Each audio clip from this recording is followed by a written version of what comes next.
Two major updates have just emerged from the ongoing legal battle between Ripple and the U.S. Securities and Exchange Commission. As the XRP community awaits resolution, Ripple has filed a significant letter in support of a final indicative ruling. At the same time, both parties are requesting the appeal process remain paused, signaling potential progress toward a final settlement. Let's unpack what this all means, what's been filed, and how close we really are to ending this near 5-year legal saga. First, the background. The lawsuit between Ripple and the SEC began in December 2020 and has dragged on for nearly 5 years. It has become one of the most consequential legal cases in the crypto industry, determining whether XRP is a security and if Ripple's practices violated securities laws. The longer the case stays unresolved, the more it delays institutional use of XRP and its broader utility in the global financial system. Now, on June 17th, 2 key legal filings were submitted. The first is a joint letter stating that both Ripple and the SEC have agreed to keep the ongoing appeal process suspended. This appeal, originally filed in response to previous court rulings, remains frozen while the parties continue negotiating a resolution. The letter also confirms a new deadline. The SEC must submit a status report by August 15. This is notable because for the first time, both Ripple and the SEC appear to be aligned on the need to move forward. With Gary Gensler no longer leading the SEC and Paul Atkins now heading the agency, many expect a more pragmatic approach to crypto cases. Atkins has historically been more open to digital assets and innovation, suggesting that resolution may now be more likely. The second filing is the most critical. Ripple has submitted a separate letter directly to Judge Annalisa Torres, supporting the SEC's motion for a final indicative ruling. This is not just a procedural note. It's a clear message that Ripple wants the lawsuit to end. The document, filed through Ripple's legal team at Kellogg Hansen, outlines the basis for resolving the case through a mutually agreed settlement. Central to this proposal is a significant reduction in financial penalties.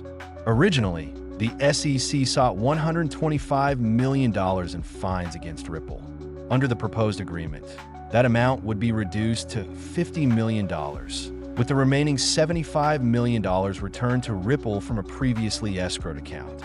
This reflects a key compromise and recognition of the distinction between Ripple's institutional and retail sales of XRP. Judge Torres had previously ruled that institutional sales violated securities laws, but retail sales on public exchanges did not.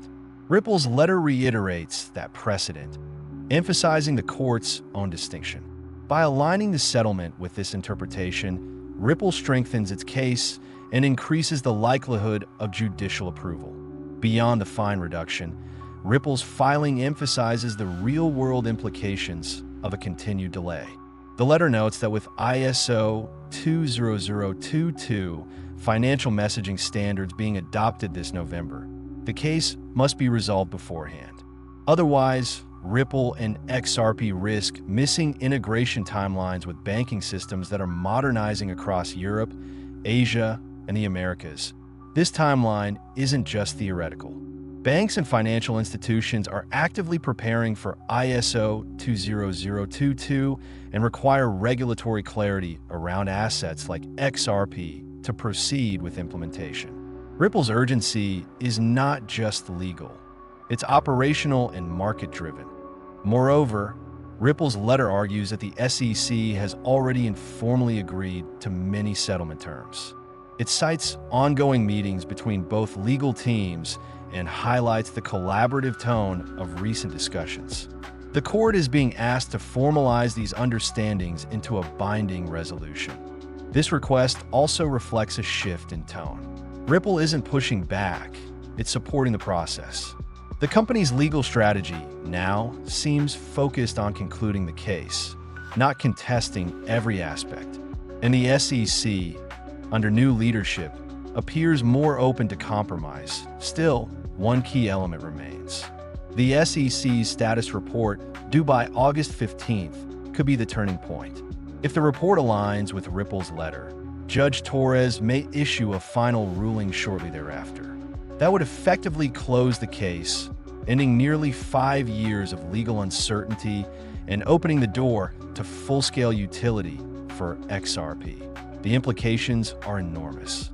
A final ruling would allow US-based financial institutions to work with XRP without fear of legal backlash. It would open the gates for ETFs, institutional custody, and cross-border settlements at scale. It would also likely spark renewed momentum for Ripple's global partnerships that in short, this isn't just a legal update. It's a strategic moment.